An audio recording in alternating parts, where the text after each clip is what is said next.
It is on the same island. Yeah, it's also a landscape house. It's not a house. It's not a house. It's it's a small. It's not a problem.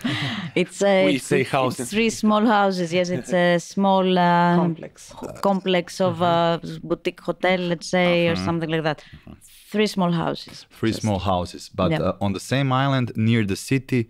It's yes, on the same island. On the other part of the island, which on the south of Serifos. This part of the island has developed a very, very important mining history. It's defining the history of the island. It's even for Greece. It was the first strike there in Greece. So it's very important, this history. So Serifos was a very, very poor island, one of the poorest on the Cyclades. But it has a very, very rich subsoil from iron deposits. So it has developed a mining history from the antiquity until recently, and there are traces of the mining of the mines throughout the south of Serifos.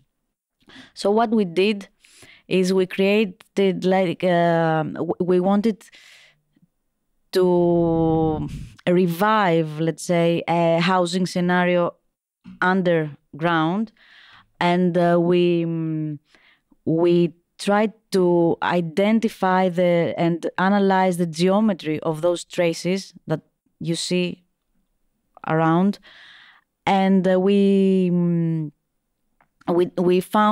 defined 3 geometrical types of traces. It was the point, the line, and the plane. By points, we mean the holes that were actually the entrances in the galleries, and also the only source of light in this huge underground network where the miners practically spent all their lives there.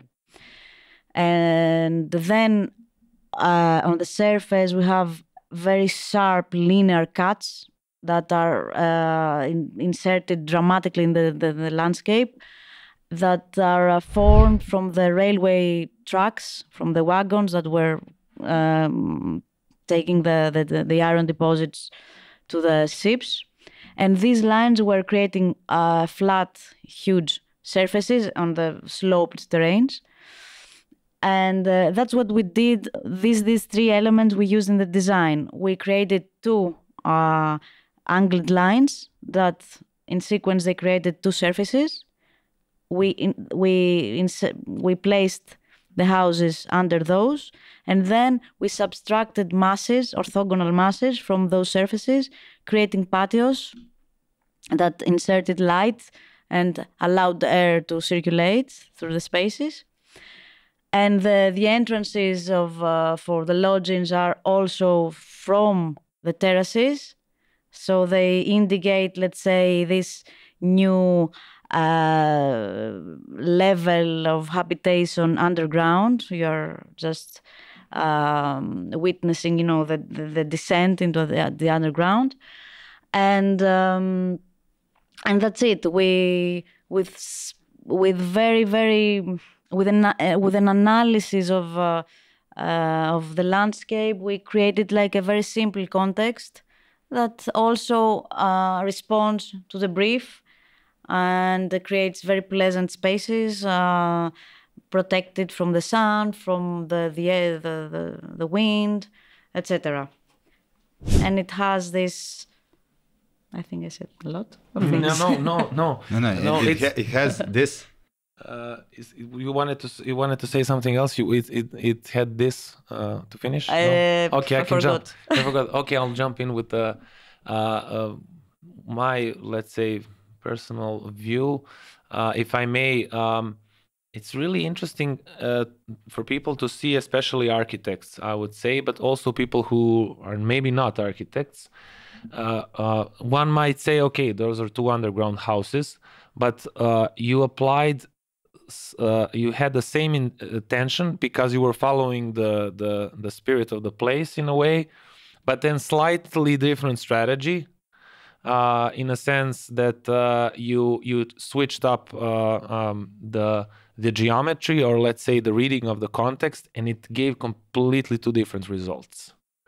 Yes, of course, it's an underground house. That was the intention, but then at the end, the final result is completely different, and the geometries are different, and also the result is positive because the spaces inside are phenomenal. The first Homa is not an underground house. It has facades. It's not an but I can get your point. Yes. Okay. Maybe I'm wrong there, but it looks like it's part of the ground at least. Yeah, it's the fifth, let's say, facade. The fifth facade is very important. Yes. And what it means. Because of the lanterns, that was my point. Of course, you didn't dig up the house, but in a way you have the lanterns, and the house behaves as a ground. Can we say that? Yes. Yeah. Okay. Igor. Yeah, but there is also a history note at Homa Boutique Hotel where you left your idea from, and here is a problem of the space of the wind.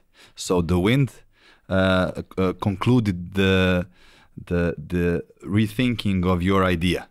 So to protect. So it's amazing from which part architects are keeping their ideas and starting as a first line on the drawing. So that's really important for the young people who are listening, for the students, to rethink architecture and rethink the starting point from the design. So not to see something on Pinterest and then to copy paste and to say, I like that concept and I will apply it on that location. That's wrong. I think it's really wrong.